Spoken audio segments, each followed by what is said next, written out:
How I Survived the Unthinkable. I know exactly when I became an adult. I was kneeling on the still warm ashes of my house and digging up the charred parts of my husband's skeleton with my hands. My 3-year-old daughter stood next to me and asked, "Mom, where are we going to live now? And where is Dad? Why isn't he helping you?" It was very easy to go crazy, just to stop by a desperate effort of will to keep your mind on this side of reality. It was very easy to die. It was enough just not to force myself to breathe. I suddenly forgot how to breathe, and I had to order myself to breathe in and out, and breathe in again, and so on, every time. But my daughter was standing next to me, whom I had to raise, so I had to stop looking for easy ways and grow up immediately. So I got up from my knees, shook my hands of the ashes, hugged my daughter, and explained to her what had happened as best I could. And she understood, and then explained it to everyone who sympathized. My dad burned down, but he didn't die, because people don't die forever. And time, which had stopped for a moment, moved on with a creak. The funeral flashed like a kaleidoscope. My husband hitchhiked on his last journey. The ordered hearse broke down on the road, so I took my daughter in my arms and went to the ambulance station, and the drivers immediately agreed to take us to the cemetery. And then, the rain from the sky, the earth on the coffin lid, the thrown black rose with a crimson glow in its core, the wake in someone else's apartment. No one believed that he had really died. Every rustle in the corridor made everyone stop talking, looking at the door. I remembered the last day of life before. That day I woke up at dawn absolutely happy. A winter garden outside the windows, the first rays of the sun in the golden morning sky, my beloved family nearby, an old cozy house, and somewhere nearby a lot of plans, interesting things to do, and friends. And the only thought was, "Thank you, Lord, for everything is like this." And the next morning I had no husband, no house, no garden, no sunlight. My whole life turned to ashes.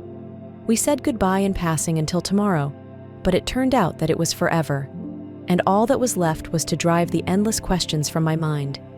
If only he had come with us. If only we had stayed and died together in peace. That there is no regret, nothing can be brought back. I began to come to my senses only 3 months later, when I settled with my daughter and a friend in a village on the outskirts of a small town. I started going to church regularly, and a measured life began to flow. Sunday services, canons and acathist, the Book of Job in the morning, the Book of Ecclesiastes in the evenings, and the Psalms on sleepless nights. And after more than 3 months of this life, I felt that I could probably return to the city. And there a new life began. I changed my social circle. It was unbearable to communicate with those who remembered me happy. Got a job and became the family breadwinner. Walked with my daughter in the woods. Went to church and read theological treatises and other useful works. I was very comforted by Blessed Augustine. We have not lost those who are dear to us. They have only preceded us on the way to that life where there is no more separation. But I could not breathe as before. But by this time, I had already adapted to allocate a part of my consciousness for inhalations and exhalations, so as not to be distracted from other things. Although, as soon as I fell asleep, the system malfunctioned and I woke up from suffocation. I learned to clench my teeth in a radiant smile, and I adapted to quell the bouts of annoyance that I had to move on because of my daughter and parents. On top of that, I was diagnosed with the first stage of leukemia. After sitting in line for a couple of hours to see an oncologist, I was determined not to give up. I persuaded the oncologist to break all the instructions, to allow me to have outpatient chemotherapy, and give me all the necessary medications with a prescription for their use. That's how my thirst for life returned to me. My sense of duty was accompanied by indignation. Well, now I have leukemia at the age of 25. What did I get all this for? And a desire to survive against all odds. I had nothing to lose, so I fought with God angrily and gamely, proving to him that he would not finish me off so easily.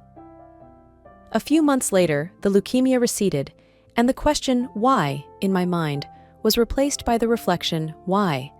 And I was able to accept my new life. And then it ended, and the next one began. And with each new sharp turn of fate, I became more and more calm about the fact that nothing could be returned and nothing could be held onto. I believed that in all these zigzags, the Lord did not leave me, and He Himself was leading me, because He sees my way, and I do not always. And now, after several lives and many deaths, I know for sure that there is neither death nor hopelessness. There is no boundary between the living and the dead, because with God everyone is alive. There is no time for despair, because God does not allow us to die alive, although the resuscitation of the soul can be tough.